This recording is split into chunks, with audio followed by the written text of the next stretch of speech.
En dan is jy welkom om saam te sing. Ons gaan hierdie lied vir julle speel.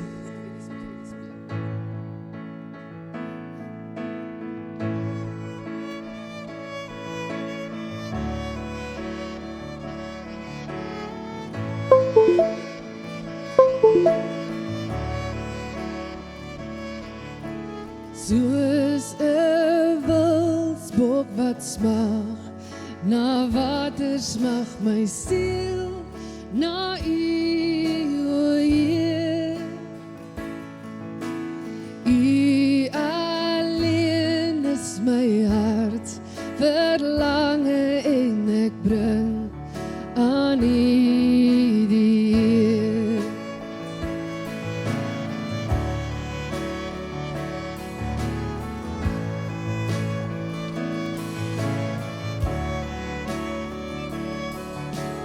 Soos 'n wildsbok wat smag, na water smag my siel, na U, o Heer.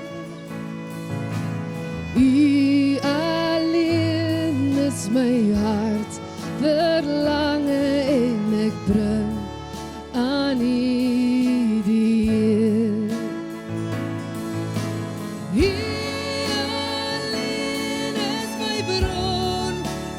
Krag in U teenwoordigheid wil ek wag, want U alleen is my hart, verlange en ek bring aan U die Heer.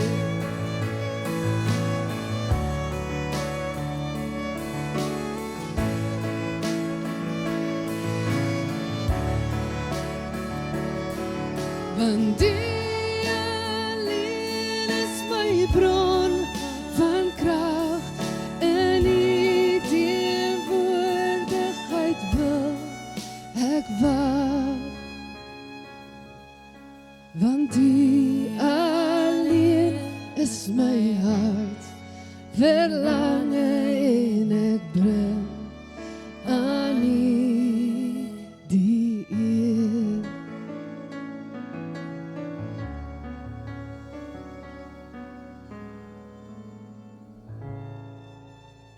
Goeiemôre.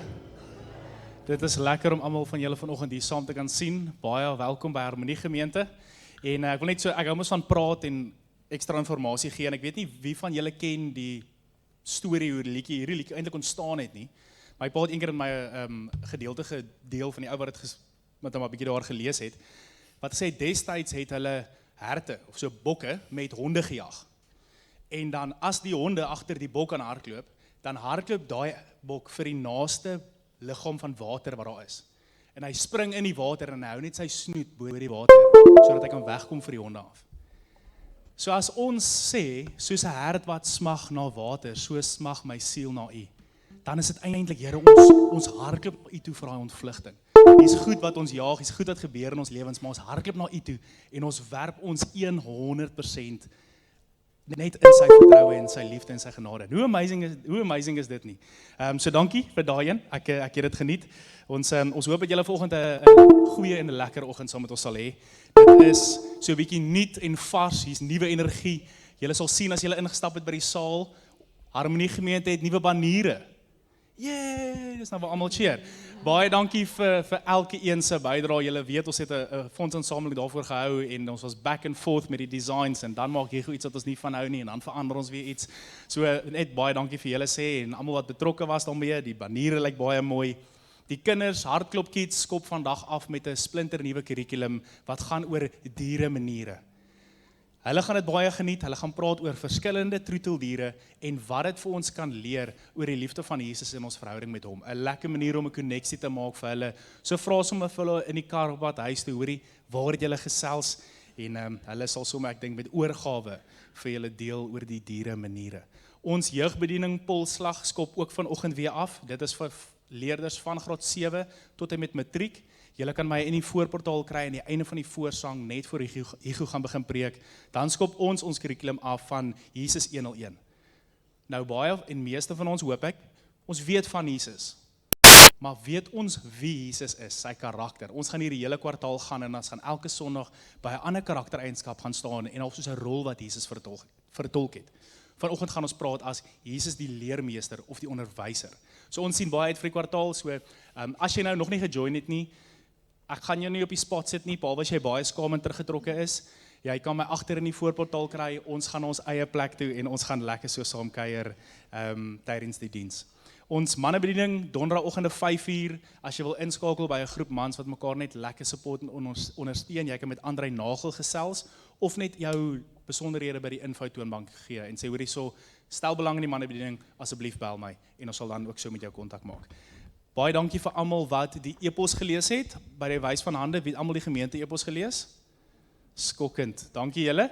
Ons wil net dankie sê vir elke persoon wat 'n bydrae gemaak het vir die Bybelprojek. Ons het Bybels ingesamel vir 'n skool en ons het sommer dit vinnig gedoen. So baie dankie vir elkeen wat daarmee dan ook 'n bydrae gemaak het. Nou iets waar ons baie opgewonde is volgende Sondag. En ek hoop nie dis 'n surprise vir jou nie. Jy sê maar volgende Sondag is Moedersdag. Nou daar's niets fout met my nie, daar's 'n rede hoekom ek sê Moedersdag. Want ons gaan volgende Sondag 'n M-dag hê. Dat julle soos, lekker.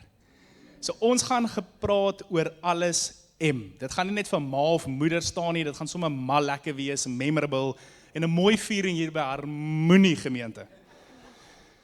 Ons gaan alles, as ek sê, alles gaan oor die letter M draai, dan daar gaan goedjies wees soos Milo, M&M's, Malva lekkers. Die van julle weet nie wat Malva lekkers is nie? Marshmallows. En Marie beskuitjies, een van my en Emma se persoonlike favorites. Ons koop baie kleintjies en ons eet sommer 'n pakkie vinnig op. So dit gaan nie 'n gewone dag wees nie, dit gaan so 'n bietjie 'n spesiale dag wees. So bring jou ma, jou maats, jou mense en jou hart saam en ons gaan net 'n lekker M-dag saam hê. Volgende Sondag by Harmonie gemeente en dit gaan marvelous wees. So ons sien uit om jou daar te sien volgende Sondag. Die 31ste Mei is daar 'n Bybelstudie saam met Henny. As jy meer inligting daar wil hê, asseblief gesels met Henny. Dink hy's een van die langste ouens in die kerk. As jy nie weet wie dit is nie, kyk net wie jy sien en stap na hom toe. As dit nie hy is nie, is daar dalk om Kesserie, dan is dit verkeerde ou, dan gaan jy dan na die ander ou toe. Jy sal eventually by hom dan nou ook so uitkom.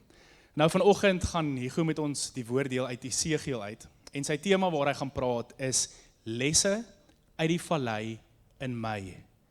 En toe sit ek by vir my. Daar is 'n les in vandag se boodskap. Want ek dink elke liewe een van ons was al in 'n vallei in ons lewens. En dalk is jy nou huidiglik in 'n vallei. Toe ons hier gesels 'n bietjie, toe dink ek aan 'n liedjie wat ons baie in die huis geluister het, van wat Bill en Gloria Gaither geskryf het. Wat sê, the God in the valley is the God in the mountain. It say, life is easy when you're up on the mountain. And when you've got peace of mind like you've never known. But things can change when you're down in the valley. Don't lose faith, for you're never alone. For the God on the mountain is the God in the valley. So ek hoop nie ek het nou die punchline van die preek daar gevat nie. Maar ek hoop dat jy het opgedaag met 'n hart wat ontvanklik is vir die woord vandag. Dan het jy die potensiaal om 'n groot werk in jou hart te doen en alles te verander. En dis immers hoekom ons hier so is. Ons gaan vanoggend ook nagmaal gebruik, almal is genooi, asseblief neem deel. Ons het nou net uit basies uitgekom, ons weet die groot impak daarvan, dit wat Jesus vir ons gedoen het. So neem asseblief ook deel in die nagmaal aan die einde van die diens. Die offergawe spanne kan gereed maak, ons gaan sommer aan die begin van die diens offergawe opneem. Op die houertjies is daar QR-kodes vir SnapScan en Zapper as jy van dit wil gebruik maak. Baie dankie vir jou bydraes. Alles wat ons kan doen is as gevolg daarvan, sodat ons die boodskap van Jesus kan uitdra aan mense wat dit so nodig het. Dankie.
Jog, ek voel ek wil nie eens bid nie, ek voel julle moet anders speel. Dankie vir elke bydrae en dat jy die Here dien met jou offergawe en jou tiendes. Kom ons sluit die oë en dan bid ons saam. Here, baie dankie vir die groot voorreg wat ons het om vanoggend so vrylik bymekaar te kan kom met 'n opgewondenheid in ons hart, Here, met 'n afwagting vir wat U in ons harte gaan doen, Here, en wat U deur die Gees in ons lewens gaan laat gebeur. Heilige Gees, ons vra dat U vanoggend hier teenwoordig sal wees, dat U met die goed sal wees wat die woord gaan bedien, dat U met die band sal wees wat ons sal lei in aanbidding, dat U daar by die kinderkerk betrokke sal wees en in klein hartjies sal werk. En by Polslag, Here, dat U daar sal wees en by elke liewe sitplek wat U is, Here. Dat U sal verbygaan met die Gees en iets in ons harte kom doen, Here, dat ons sal besef dat ons is vanoggend aangeraak deur die almagtige God en Hemelse Vader. Here, ons is lief vir U en ons is hier omdat ons U wil dien en omdat ons 'n verhouding met U wil hê. Ek vra dat U dat ons harte sal raak sien en dat U met ons sal werk vanoggend en dat ons iets sal leer uit hierdie lesse uit die vallei uit, Here. Want dit voel partykeer ons kry onsself meer in die vallei as op die bergtoppe, Here. Maar dankie dat U wat daar bo op die bergtoppe is, dat U saam met ons langs ons is in die vallei en dat ons nooit alleen is nie, Here. Ons loof en ons prys die wonderlike naam van Jesus. Amen. Julle kan staan en lekker saam met ons sing, dankie.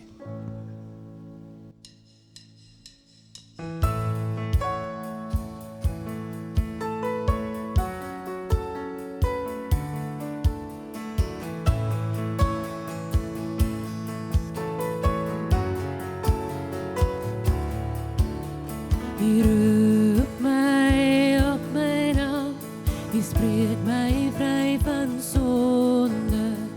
My God is aan my kant, Wie sal my kan teerstaan? U kroon my met eerlikheid, oorlaai my met U goedheid.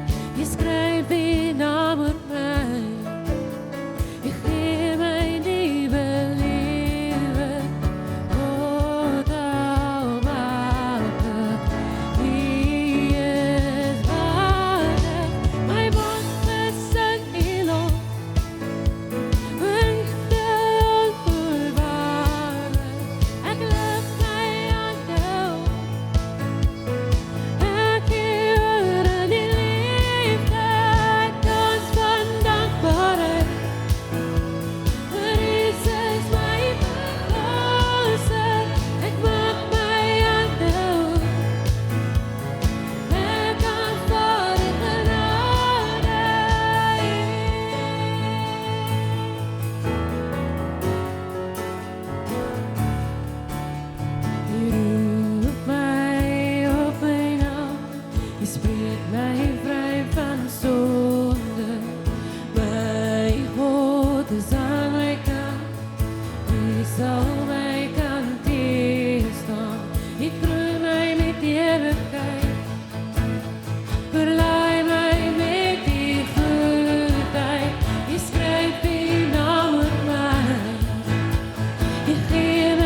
searched the world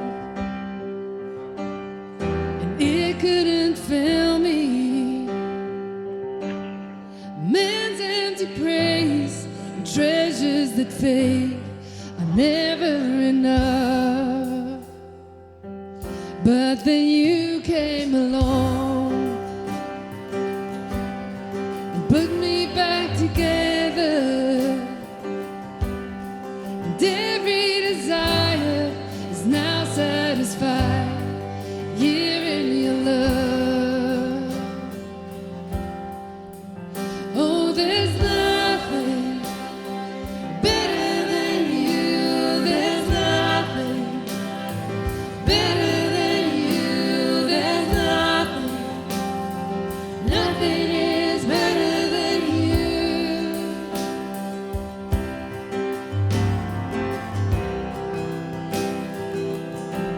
And I'm not afraid to show you my weakness, my failures and flaws. Lord, you've seen them all, and you still call me friend. 'Cause the God of the mountain is the God of the valley. There's not a place your mercy and grace won't find me again. Oh, there's nothing better than you. There's nothing better than you. There's nothing, nothing is better than you. Oh, there's nothing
I've heard the accusation and I've heard the propaganda.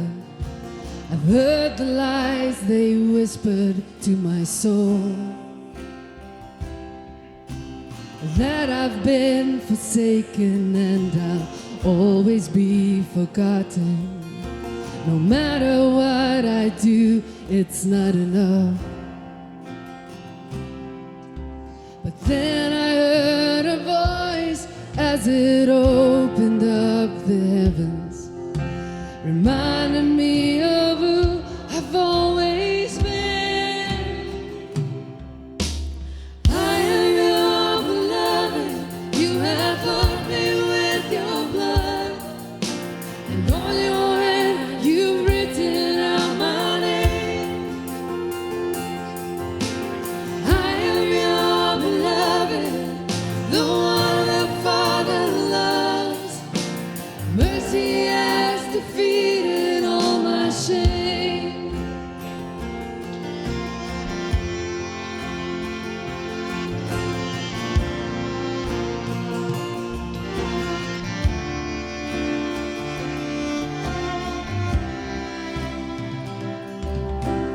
There's no accusation or any condemnation when I look into my Father's eyes. They don't see my sin, they only see redemption.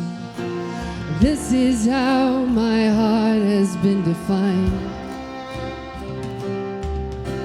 And I can hear a voice that is louder than the thunder, reminding me of who I've always been. I am your beloved, the one the Father loves. Mercy has defeated all my name. I am your beloved, the one the Father loves. Mercy has defeated all my shame.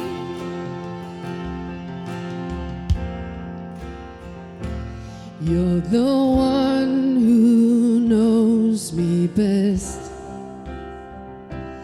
is the one who loves me most.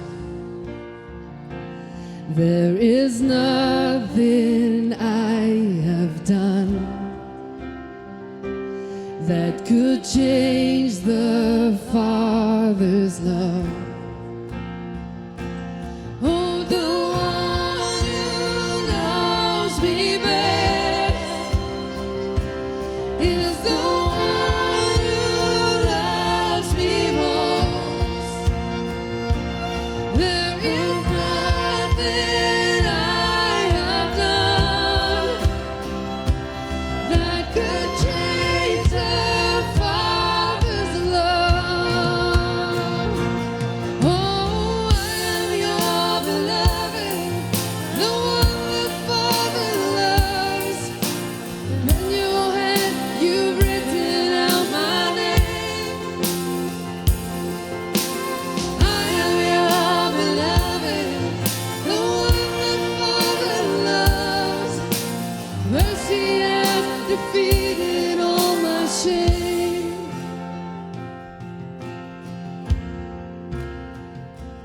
Oh, and I am your beloved, the one the Father loves. And on your hand you've written out my name. And I am your beloved, the one the Father loves. Mercy has defeated all my shame.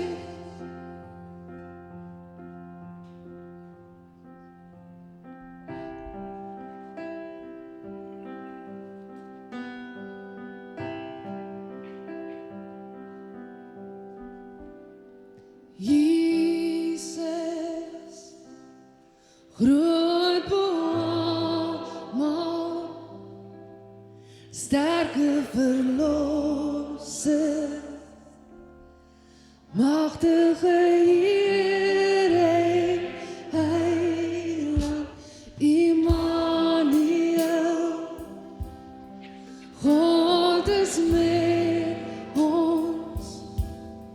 reddende Here, lewende woord.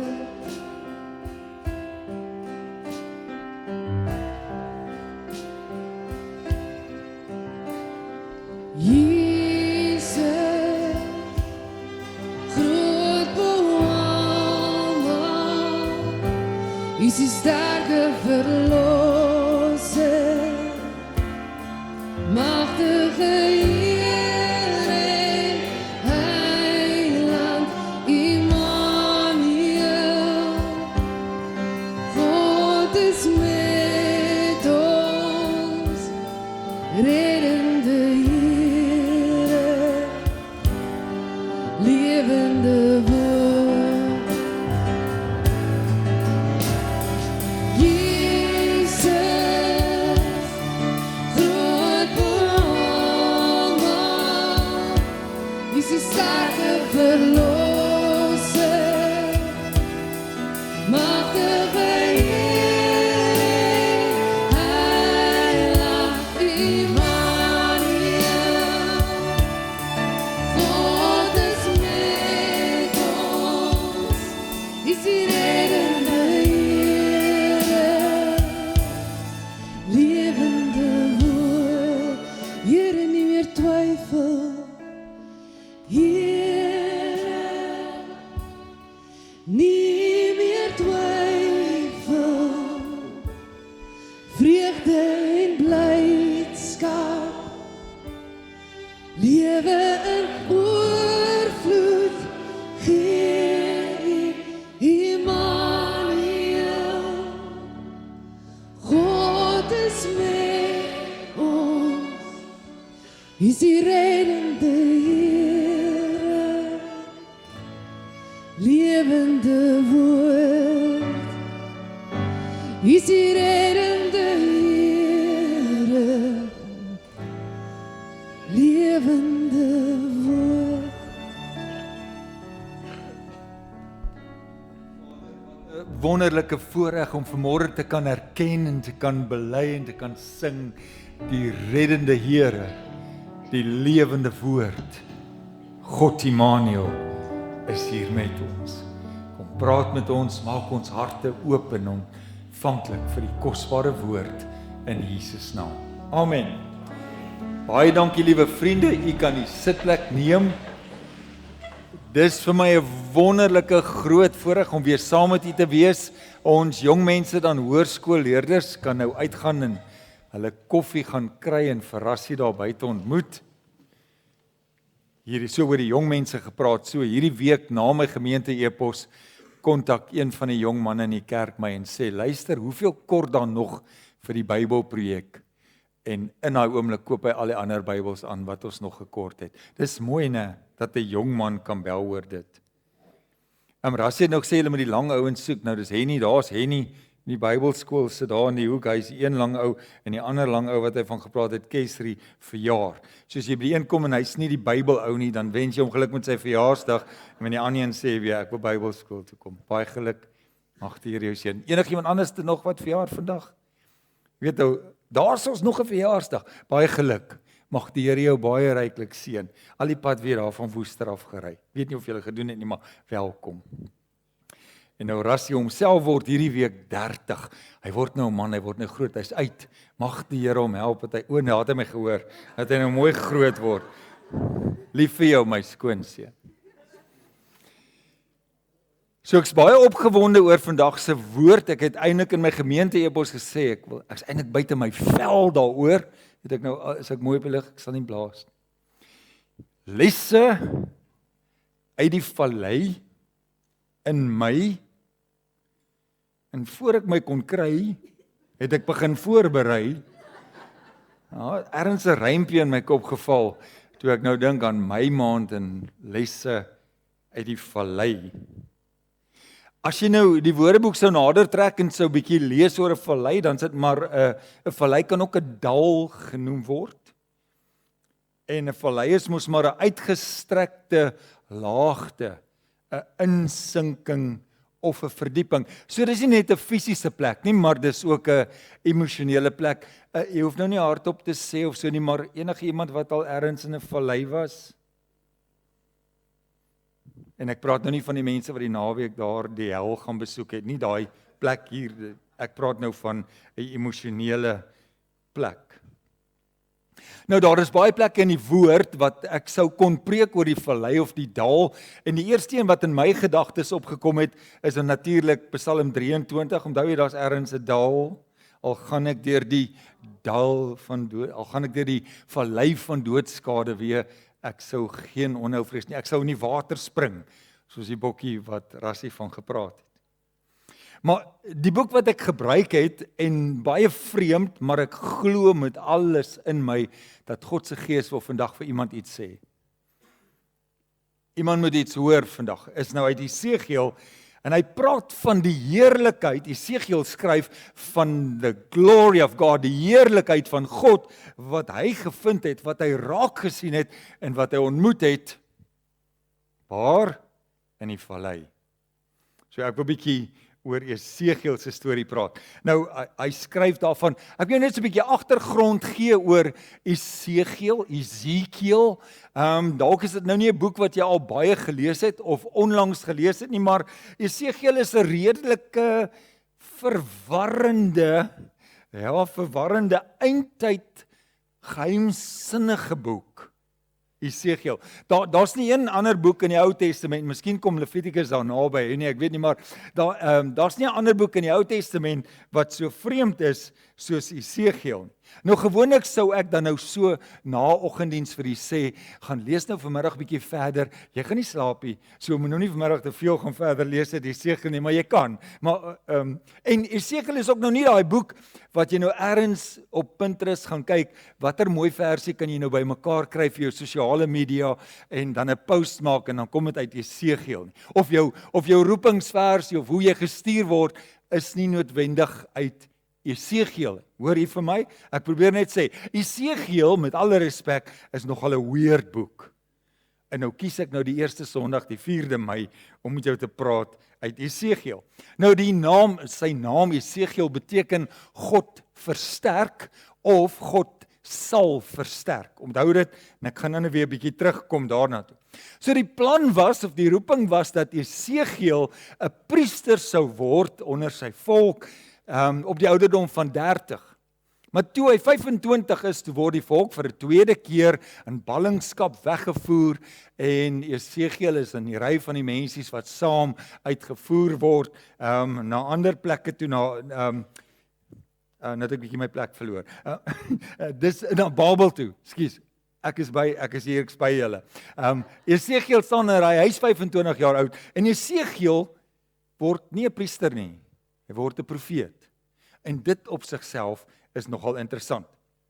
Terloops, ek het al geleer, 'n mens kan nie kies, hoor gou hierdie sin is belangrik, 'n mens kan nie kies die omgewing, die posisie, of die roeping wat die Here op jou hart en jou lewe kom druk en lê nie, voordat jy sien gebeur dit. Veral as jy gehoorsaam is en uitvoering daaraan gee. En dit is soms heeltemal anders as wat ons self gedink het dit gaan wees. Nou in Esegiel se geval was dit ook so. So kom ons begin, en dan lees ek vir u saam uit Esegiel die 37ste hoofstuk, en ek gaan net vir ons 10 verse lees, en dan sal ek ons verder deur die boek vat. En die Here het met my, en dis nou Esegiel, het hy gepraat, is ons by die eerste plek. Ja, jy's op die regte plek, François, dankie. Die Here het my Esegiel in besit geneem, en die Gees van die Here het my weggeneem, waarna toe? Na die vallei vol bene. En hy het my tussen die ou droë bene wat op die valleivloer lê, rondgelei.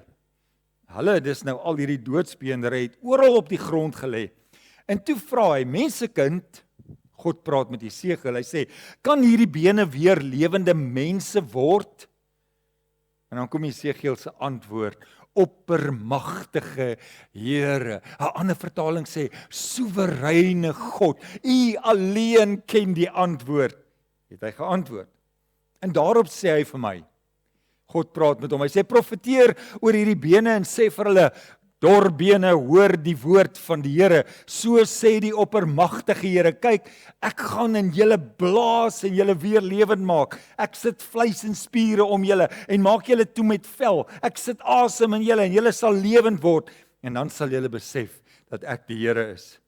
En toe het ek geprofeteer soos my beveel was. Sodra ek geprofeteer het, hierdie is vir my so mooi. Jy moet nou so 'n bietjie in jou gedagtes die prentjie mense, jy moet nou so saam met die prentjie gaan. Sodra ek begin profeteer het, was daar 'n geruis en daar kyk 'n beroering. Die Engelse vertaling sê there was a rattling noise en die bene het nader gekom, elke been na sy been. En dis 'n klomp bene, ek gaan nou vir jou getalle gee. Die bene van elke liggaam het bymekaar gekom soos dit voorheen was. En terwyl ek gekyk het, het spiere en vel oor die vleis en die bene gevorm en toe het ek die vel in die liggame of toe het die vel die liggame toegemaak, maar daar was nog nie lewe in hulle. En toe sê die Here vir my, praat met die wind en sê, so sê die oppermagtige Here, wind kom vanuit die 4 windrigtings, noord, oos, suid, wes, blaas in hierdie dooie liggame sodat hulle kan lewendig word. En ek het geprofeteer soos hy my beveel het. En toe die Gees in hulle gekom en hulle het lewendig geword en op hulle voete gaan staan, 'n ontsaglike groot leer. Indrukwekkend, né? Dis seker nie die eerste keer dat jy die storie hoor nie. So ek's baie opgewonde om vanoggend met u oor hierdie indrukwekkende en ek wil amper by sê ongelooflike verhaal bietjie met jou te gesels.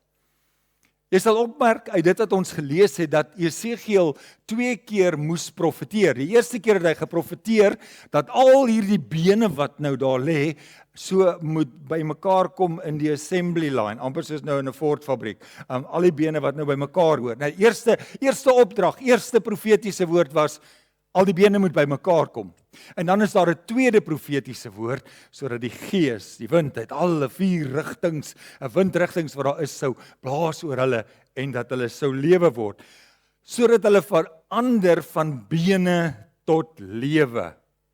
Dis 'n goeie verandering. Mag die Here ook sommer vandag in ons bene nuwe lewe sit dat ons kan opgewonde raak oor God se grootheid en sy heerlikheid. Dis nogal 'n plek om jouself te verbeel hierdie hele prentjie van Esegiel se profetiese woord. Nou, ek weet nie van jou nie, maar ek het nogal in my lewe agtergekom dat die Here jou soms na vreemde plekke toe vat of op vreemde maniere met ons praat en ons stuur na plekke wat nie altyd so gemaklik is. En die Here kom en hy vat hierdie Esegiel mannetjie en hy vat hom na die vallei toe. En dis nie die Parelvallei met Paul de Wie nie. Wat is dit? Ja, Paul de Wie. Jy sien ek ken nie daai plekke nie. Dis ook nie die Paul de Wie klink vir my beter. Dis mos Parel. Die Here vat hom nie na daai vallei toe nie, hy vat hom nie na die Franshoek vallei toe nie. Hy vat hom na 'n vallei, 'n dal, uitgestrekte laagte met 'n insinkende verdieping en al wat hy daar kry is doodsbeendere. Ek moet dit so sê, doodsbeendere. En die eerste les wat ek leer uit Esegiel se lewe, dat jy kan nie die opdrag verlaat omdat jy nie van die omgewing hou. Soos God iets op my hart kom druk, maar ek voel bietjie ongemaklik hier. Die omstandighede is nie vir my lekker nie, Here. Ek soek ietsie wat bietjie beter by my pas. U ken my tog. Ek is 'n ou wat hou van lopende water en gemak. Maar ek kan dit nie kies nie. Want my gemak in die roeping, en nou sê jy miskien, jy praat nou oor pastore en predikante. Nee, ons elkeen is geroep. Ons is elkeen 'n disipel van God, geroep om disippels te maak, om vir Christus te lewe. My gemak is nie so belangrik soos my gehoorsaamheid. So my gemak is nie 'n onderhandelbare storie van, Here, ek like dit nie hier nie, ek soek dit 'n bietjie lekkerder. Iemand het al vir my gesê, die Here het hulle gelei na ander gemeente toe. Ek ken nie eens daai Here nie, ek weet nie hoe dit werk nie, maar elke disipel van die Here, en baie mense glo, ek gaan my roeping uitleef en dit gaan gemaklik wees. Weet jy wat, hoe meer ek Esegiel gelees het, hoe meer ek hierdie bestudeer het ek agtergekom, dis eintlik die teendeel. Daar waar die Here, reg deur die woord, waar die Here mense gestuur het en geroep het, was dit gewoonlik so ongemaklik. En was die omgewing en die omstandighede en die voordele glad nie ietsie om aan te beveel.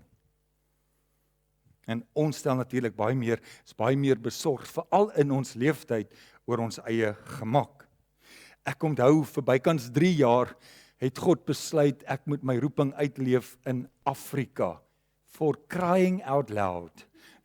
So Angola, Ondangwa, Oshikati en Lesotho was ongemaklike tye, lang tye in my lewe waar die Here my gebruik het, maar ek moes ja sê want op daardie stadium het God my soontoe gestuur. So kan jy jouself voorstel, Esegiel se verhaal, 'n Godgegewe roeping, God stuur hom vir die volk dat hulle ore moet oopmaak, maar hy vat hom na die vallei toe en die vallei is vol doodsbeender. Nou moet ek net gou-gou verduidelik hoe Esegiel se roeping gewerk het. So hy sou 'n priester word, maar God roep hom, gebruik hom as 'n profeet om met die volk Israel te gaan praat. Nou Israel het die gewoonte gehad dat en is in die stories wat jy gelees het al, sou jy dit onthou dalk. Hulle het maar altyd wanneer dinge bietjie ongemaklik is, het hulle gou vir hulle 'n afgoedjie gemaak, né?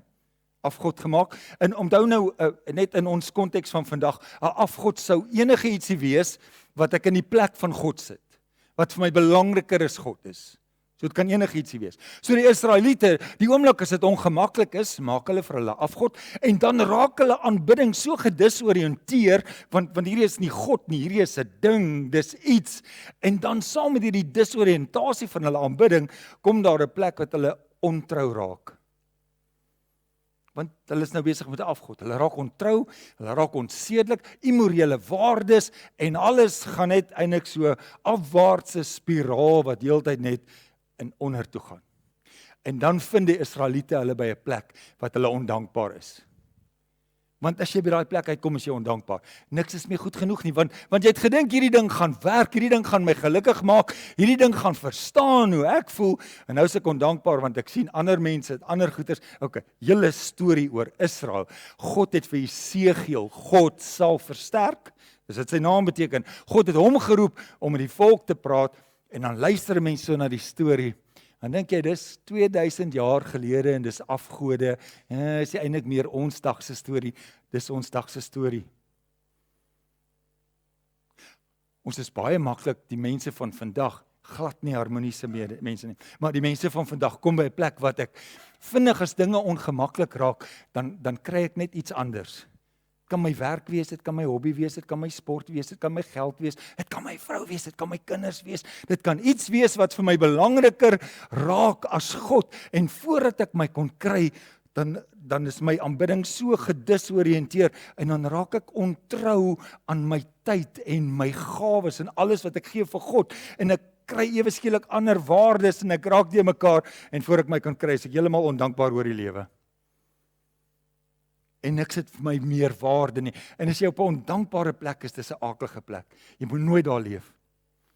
En in hierdie afwaartse spiraal wat Israel geleef het, het God vir Esegiel geroep om met hulle te praat en vir hulle op die regte pad te kry. So jy kan dink dat dit 'n baie moeilike taak was wat Esegiel gehad het. Nou regdeur die boek van Esegiel sal jy sien dat hy baie, as jy dit nou vanmiddag gaan lees, dat hy 'n baie moeilike taak gehad het, om die volk uit daardie ondankbare plek te kry, weer by God, sodat hulle hom aanbid. Maar nou wil ek jou gou-gou na hoofstuk 1 toe vat. Ons gaan nie al die hoofstukke doen nie, moenie bekommerd raak nie, as jy vir die eerste keer hier is, ons is nou klaar. Hoofstuk 1. Hoofstuk 1 is vir my so mooi, want dit begin vertel van presies hoe God met Esegiel gepraat het. En hy begin dit beskryf, hy sê dadelik, God het met my gepraat in 'n storm, en hy duidelik en direk met my gepraat. En daarin die eerste hoofstuk begin hy beskryf die eerste goed wat hy gesien het, terwyl daar nou weerligstrale en alles was, sien hy 'n stoel, 'n troon wat nader kom, en iemand sit op die stoel. God sit op die stoel. Jy moet gou hierdie prentjie saam met my kry. Ek gaan jou net gou 'n bietjie van die prentjie gee. Dit is baie belangrik vir my boodskap. God sit op die troon, die stoel kom nader, Esegiel hoor God self en hy praat met hom. Op die 4 hoeke van die stoel is daar 4 gesigte wat hy raak sien, maar as die gesigte so draai na die een kant toe, dan sien hy 'n bul, en as hulle draai na die ander kant toe, dan sien hy 'n arend, as hy draai na die ander kant toe, dan sien hy 'n leeu. So die gesig wat hy sien, hierdie is Steven Spielberg goed, het julle my? Die gesig wat hy sien het 4 gesigte en hulle het vlerke wat die hele tyd klap. As daar gepraat word, dan hoor dit soos dit klink dit soos die stem van of die geluid van menigte stemme as hierdie mense praat en as God so nader kom. En hierdie troon met hierdie wesens aan die kante is op 4 groot wiele. Is jy nog by my? 4 groot wiele. Maar Jesegiel sê, dis die mooiste wiele. Hulle blink, hulle skitter soos diamante. 4 groot wiele. Nog 4 groot wiele. Binne in daai wiele, wat nou weer so draai. Ook pragtig, blink en hulle skitter. En weet jy wat is aan die kante van die wiele? Aan al die wiele? Miljoene oë. Het jy die prentjie? En nou sien Jesegiel God se heerlikheid in beweging. So die wiele draai, dan sy hier, dan sy daar, dan sy by hom, dan sy ver, dan kom hy nader, want hy kan beweeg soos die wiele draai, en al die oë sien hom, want God is oral, God sien alles raak, en dan hy gaan heen en weer, oos, noord, suid, wes, hy's by hom, en dan sy daar, en dan sy hier, en Jesegiel sien hierdie, en hy sien God se heerlikheid in beweging, oral die hele tyd nader aan hom. Dis aangrypend. God se heerlikheid op wiele. Het jy dit al ooit by die kerk gehoor? God se heerlikheid op wiele. Met oë reg in die ronde. God is oral, hy sien alles. Sy troon is bo op die wiele en hy daag op enige plek.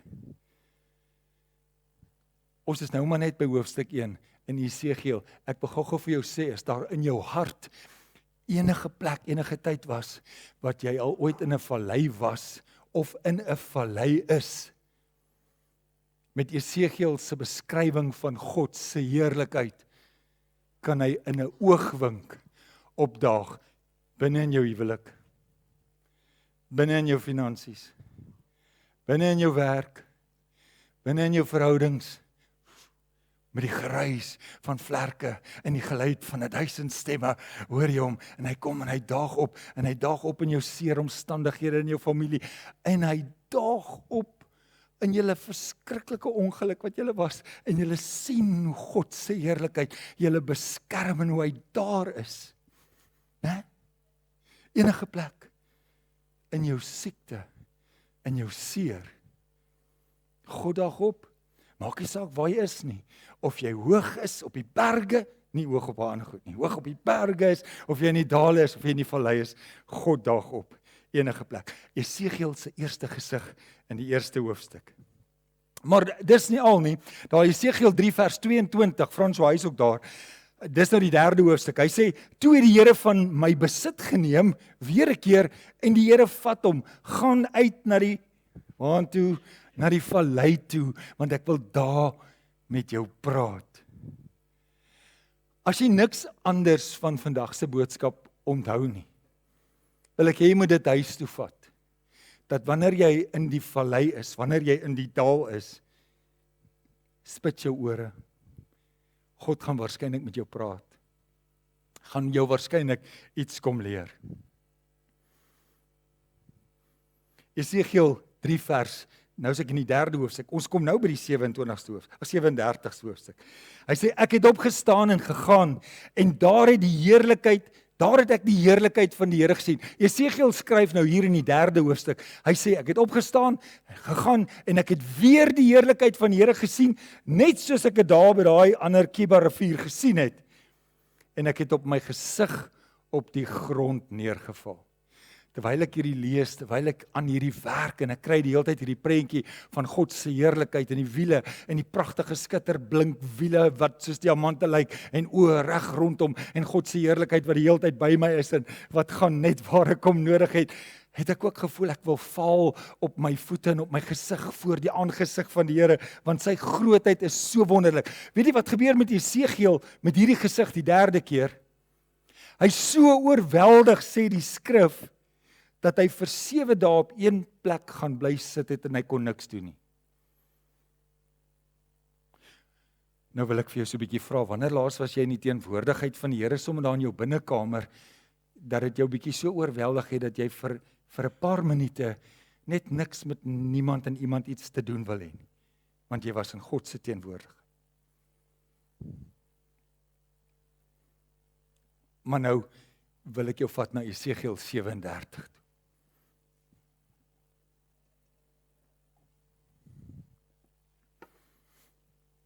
Die vallei van Esegiel 37 lyk aanvanklik soos 'n vallei sonder die heerlikheid van God. Dis dan eenvoudig. Hoe kan die heerlikheid van God daar wees? Dis 'n vallei vol doodsbeendere. En hoekom sal God hom soontoe vat? In die eerste plek, dis 'n vallei. Tweede plek, dit is gevul met doodsbeendere. As die Heilige Gees, hoor gou, as die Heilige Gees van God jou vat en hy wil met jou gaan praat, is dit mos nou baie lekkerder as dit daar by Kirstenbos is. Ek meen jou storie klink net beter en sê, ek het die heerlikheid van die Here ervaar. Ek was gistermiddag by Kirstenbos onder 'n boom, of ek het daar op die houtbruggie gestap, en ek het die Heilige Gees hoor praat. Ek het al daar by Kirstenbos, of ek het op die strand gesit, en terwyl die golwe heen en weer gaan, het die heerlikheid van God gekom, die wiele en die vlerke, en ek het hom gehoor, en hy het my gepraat, en my vertel hoe lief hy my het, al daai goed gebeur. Maar ek kom nogal agter in hierdie storie en in baie ander stories dat dit eintlik baie heeltemal anders is. Ons gaan nou 'n liedjie sing, Spirit lead me where my trust is without borders, where my faith will be made stronger, daar in die diep waters. En as jy die woord van die Here gaan lees en gaan hoor hoe dat hy met ons as sy kinders praat, is dit heel dikwels nie in die mooi plekkies nie, maar in die valleie, in die dal, en in die plekke wat ek bietjie ongemaklik is. Onthou jy vir Jona? So God roep hom, sê Jona, kyk, ek wil nou jy moet vir my gaan, en vir die mense gaan vertel van my liefde, maar in Ninive, hang hulle Christene op pale op, hulle steek hulle aan die brand vir aandlig. Gaan lees die verhaal, gaan lees die storie oor Ninive. Ek wil jou soontoe stuur. Nee, maar wat van my gemak, wat van my gerief, wat van my veiligheid, kan ek 'n security guard? Nee, ek wil jy moet soontoe gaan. Geen wonder Jona het weggehardloop nie. Klomp stories.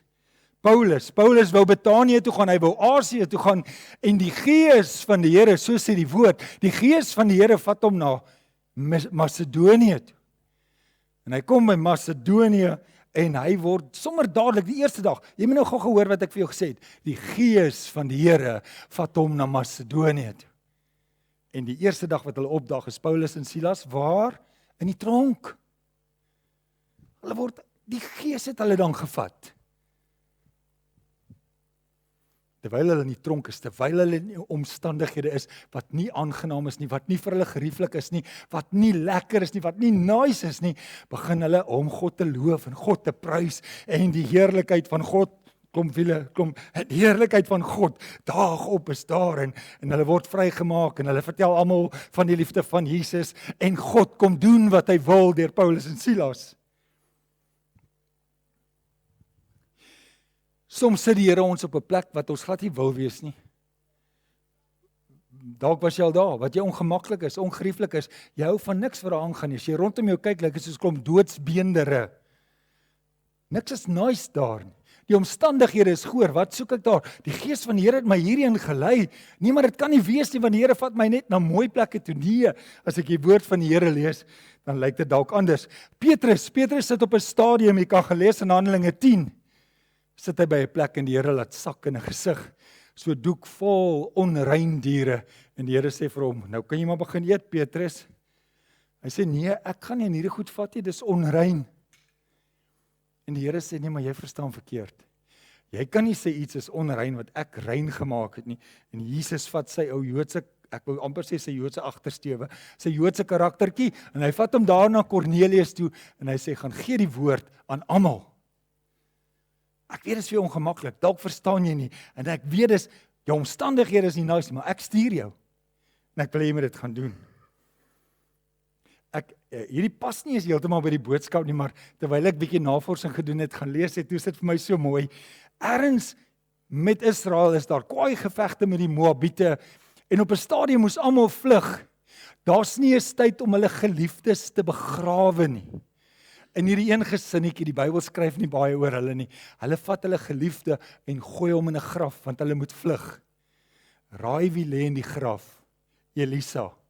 Hy's toe dood en hulle vriend se bene raak aan die bene van daai kadawertjie wat daar lê. En raai wat gebeur met hom? Hy staan op. Hy staan op by die dood. As die Here jou stuur, maak dit nie saak hoe jou omstandighede lyk, hoe dood, hoe aaklig dit vir jou lyk nie. As God iets wil doen, sal hy dit doen en niemand sal hom keer nie. Die Gees kom en hy vat Esegiel na hierdie vallei van doodsbeendere en hy sit hom nie net daar neer nie, nee, die Gees van die Here vat hom op 'n toer. Kom ek wys vir jou. Hier's iets wat jy moet sien. Jy moet nou mooi oplet. Ek praat nou van Esegiel.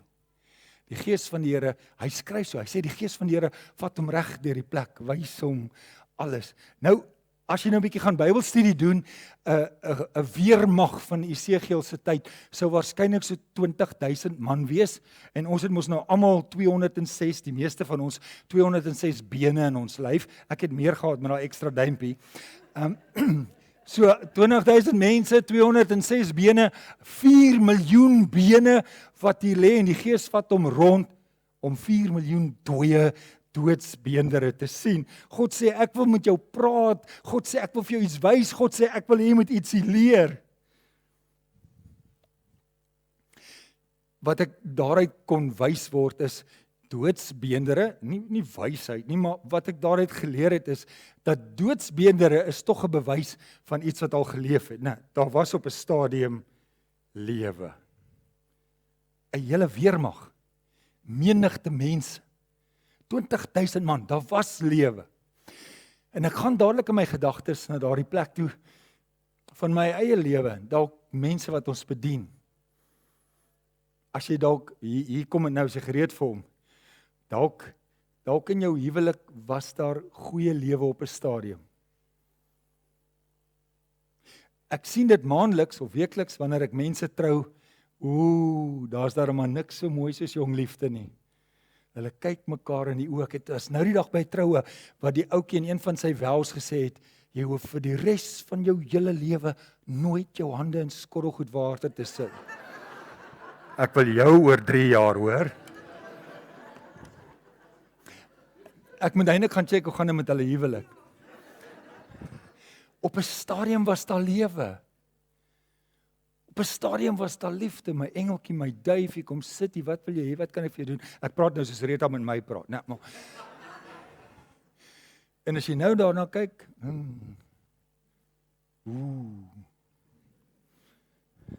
vat die Here jou so, saam met sy Gees op 'n toer en hier is nie 'n wanhoopige preek nie, hoor, die hoop kom nou. Maar dan sit maar baie dood.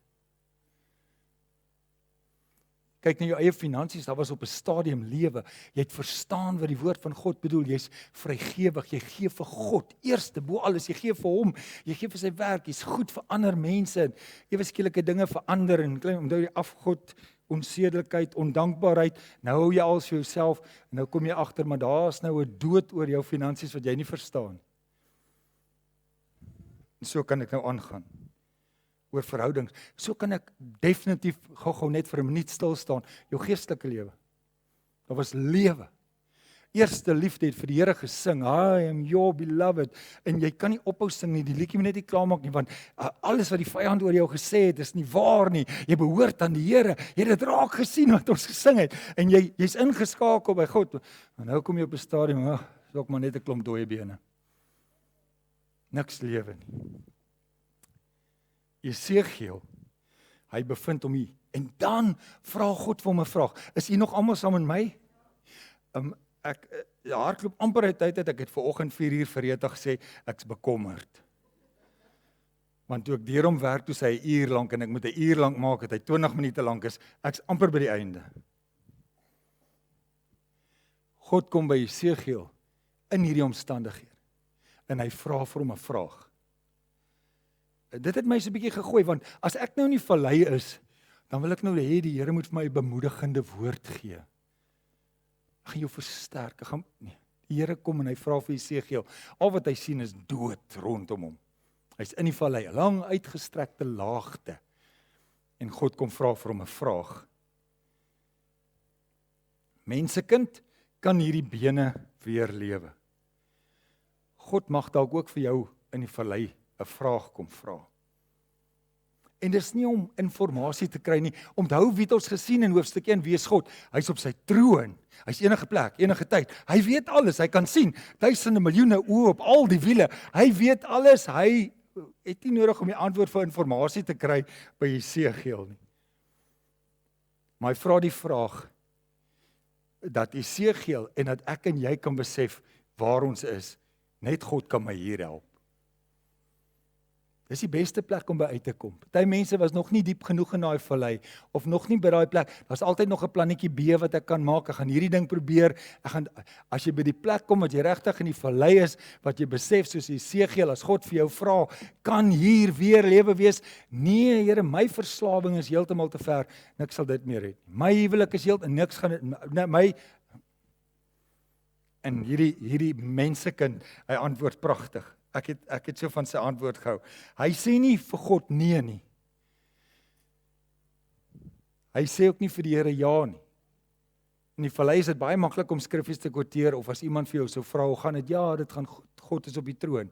Maar eintlik sit jy in 'n vallei en jy voel hopeloos en moedeloos. Geloof beteken nie dat ons nie voel nie. Ons leef in hierdie wêreld, ons verstaan wat dit is om in 'n vallei te wees. Jesegiel antwoord, hierdie is so mooi. Ons het dit nou gelees. Hy sê, soewereine God, U alleen ken die antwoord. Dis mooi, ne? Oppermagtige Here. Ek wil jou vandag nooi in jou vallei situasie. As jy daar is, as jy daar was, as jy ooit daar was, waar jy ook al is. En hoe dood die omstandighede ook al rondom jou lyk, kom by daai plek wat jy voor God op jou aangesig val en sê, oppermagtige Heer, soewereine God, U ken die antwoord. Een ding weet ek, as ek rondom my kyk, is alles dood.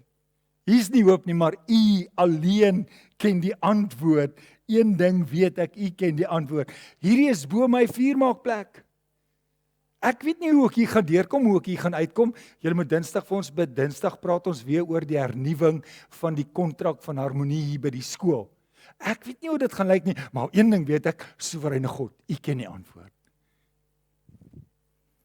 En jy weet nou van jou eie situasie, wat jy nou daar kan skryf, en jy weet nie hoe jy daar gaan uitkom, hoe die einde lyk, wat gaan gebeur, maar een ding weet jy, U alleen ken die antwoord.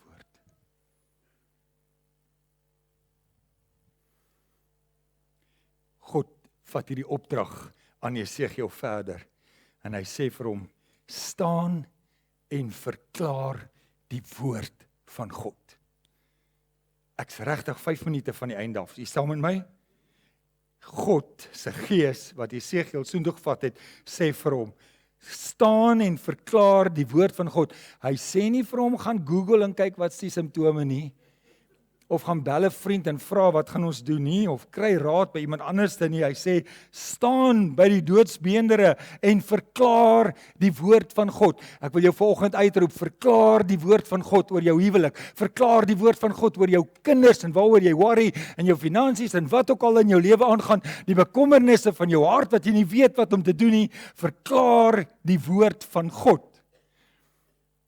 En dan sê so 'n bietjie van 'n waarskuwing. Jy moet onthou in die prentjie, waar staan Jesegiel? Tussen 20, 'n paar miljoen beendere, dooie bene. Jy gaan 'n bietjie stupid lyk. Mense gaan dink, jou koppie raas 'n bietjie. Want hierdie saak het geen kans vir lewe nie. En dan is daai skrif so mooi. Ek wens ek kon dit met byklanke en alles sê. En toe is daar 'n geraas, en daar's 'n gedruis, daar's 'n beroering, there's a rattling sound. Ek moet dit net so hoor doen. Daar's 'n geraas en die bene kom bymekaar en die skedel kom by die skouers, en die skouers kom by die ruggraat en die ruggraat kom by die bene en die arms en alles kom bymekaar. Ewe skielik is daar iets wat gebeur. Daar's 'n beroering. Nice storie. Soek jy 'n beroering in jou lewe? Soek jy dat die goed bietjie by mekaar uitkom? Daai eerste liedjie was so verbaas, so mooi, die woorde is daar. Hy sê God van die berg, maar ook van die vallei. En hy kom en hy bring my chaos, my chaos, he turn back into order. Maak die Here, en daar's lewe, daar kom lewe in die vallei. 4 miljoen beendere moet hulle lywe vind. Dis exciting. Ek dink dit moes 'n groot geraas gewees het. Op die gesag van die woord. Jy kan dit vat van Genesis af. Die aarde was woes en leeg en die gees van God het oor die aarde gesweef en God het gespreek op die woord van God. Verander chaos in kosmos op die woord van God. Vriende, ek dink ek het dit gesê die naweek voordat ons weg is hier uit mekaar uit. Moenie die woord van God onderskat nie.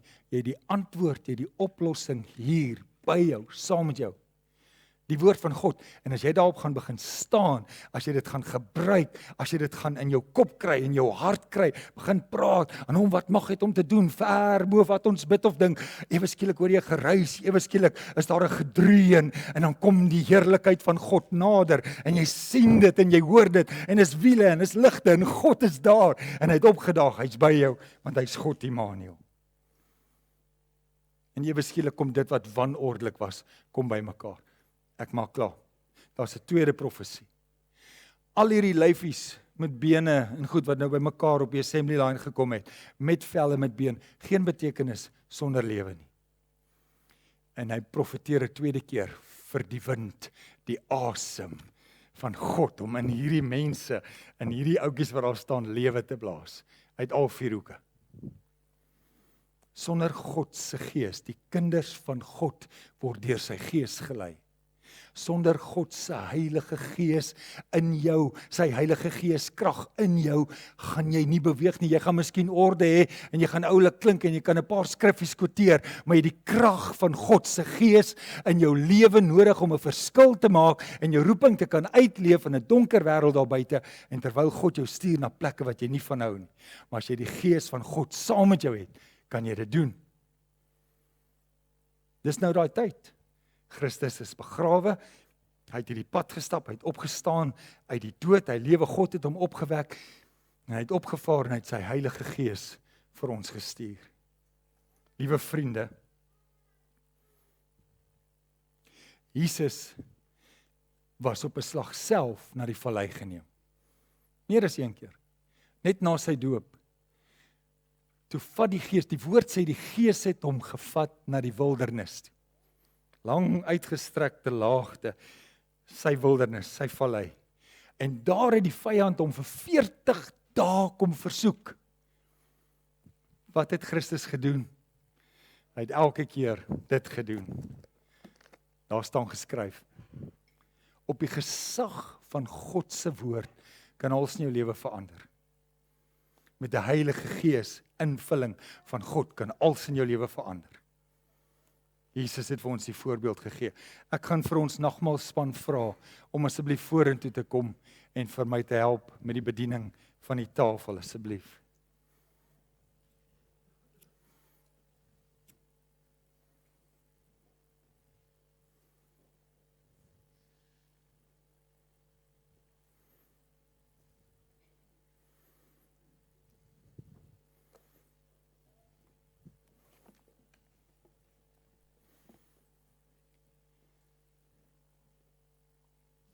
Liewe vriende, daar's een voorbeeld wat ons hoef te volg en dis Jesus se voorbeeld. Terwyl Christus self in sy eie vallei verklaar het dat op grond van die woord van God praat ek met die vyand, praat ek met my probleem. En in gehoorsaamheid stap hy die pad vir ons. En in gehoorsaamheid voltooi hy die opdrag deur sy lewe te gee, sodat ons nie sal verlore gaan nie, maar dat ons gered kan word. En vandag het ons dit hier by ons, hierdie teken. En kan ek dit ervaar, die lewe wat Christus gee. En hy nooi ons elkeen uit, elkeen wat hier sit, om deel daaraan te hê. En hy sê, as jy nie deel aan my liggaam het nie, het jy nie deel aan my nie, sê Christus. So ek wil jou uitnooi vandag, om saam met ons deel te hê, wanneer die borde by jou kom, met die wyn op aan die binnekant, dat ek vir iemand kyk, aan die binnekant is daar wyn. En aan die buitekant van die wiele is daar druiwesap. Okay? Almal het dit so. Hulle moet almal deel daaraan hê. Die brood as 'n teken van sy liggaam. Die wyn teken van sy kosbare bloed wat maak dat ek en jy kan uitroep, I'm your beloved.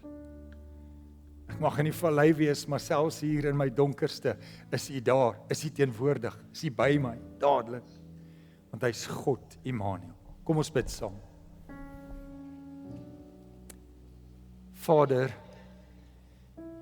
daar kom 'n tyd wat ek tog maar soos Jesegiel op my gesig wil val en eintlik net wil sit en dink, "Jo, dit alles vir my, vir ons." In die realiteit van die lewe wat ons so tref en situasies wat ons so maak dat ons dink, maar daar's geen uitkoms nie. Ek kan mos sien daar's nie hoop nie, wat U kom en sê, maar op grond van my woord is daar lewe, is daar hoop. Dankie vir die prys wat U betaal het en dat ons vanoggend daaraan kan deel hê. En dankie dat U ons stuur in ons roeping in gehoorsaamheid sodat die koninkryk mag kom in Jesus naam. Amen. Vriende, hulle gaan vir U bedien en ek wil U nooi om wanneer U dit kry, kan U reeds nagmaal gebruik. So terwyl U dit ontvang, kan U dit gebruik. Kom ons gebruik dit in eerbiedigheid as ons dink aan ons wonderlike God en sy heerlikheid. Sal julle vir ons bedien met Oceans, dankie.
Your grace abounds in deepest waters.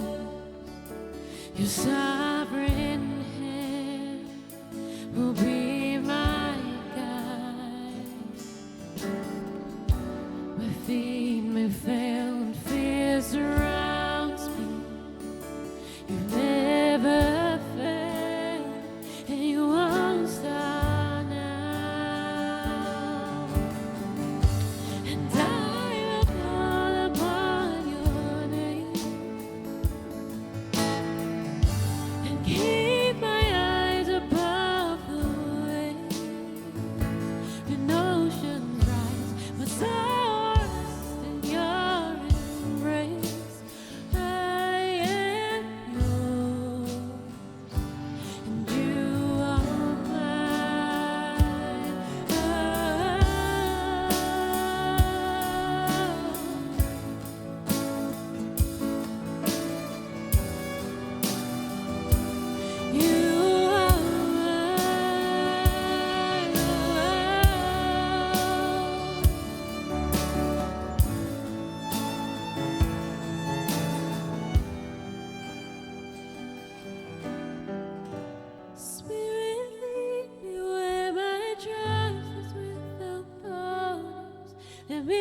Vriende, sal jy asseblief my die leë glasies na die gange toe stuur in die middel?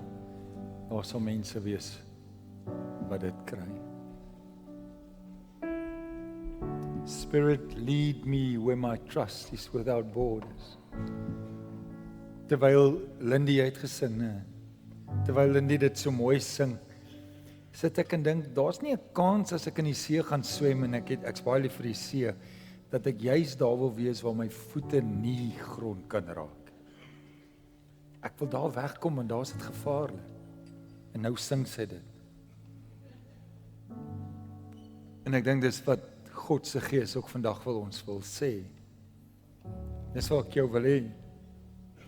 Waar jy weet, dis net ek wat jou kan help. Dis net my woord wat jou gaan dra. Dis nie jou eie krag nie. Dis deur God se Gees. En kan jy dink watter plekke gaan hierdie gemeente, gaan individue in hierdie kerk saam met God bereik as ons hand opsteek en gehoorsaam is. Mag die Here u baie ryklik seën. En ek wil amper sê, mag God se Gees vir jou na plekke toe vat waar jou voete nie kan staan. Ek's bang om dit te sê. Maar ek weet, hy is heeltyd daar. Mag God Immanuel by u wees. Mag hy u seën. Mag jy sy heerlikheid ervaar. En mag jy ja sê vir die opdrag wat God jou voorgeroep het en waarmee hy jou stuur. Die Here seën. Gaan in vrede. Amen.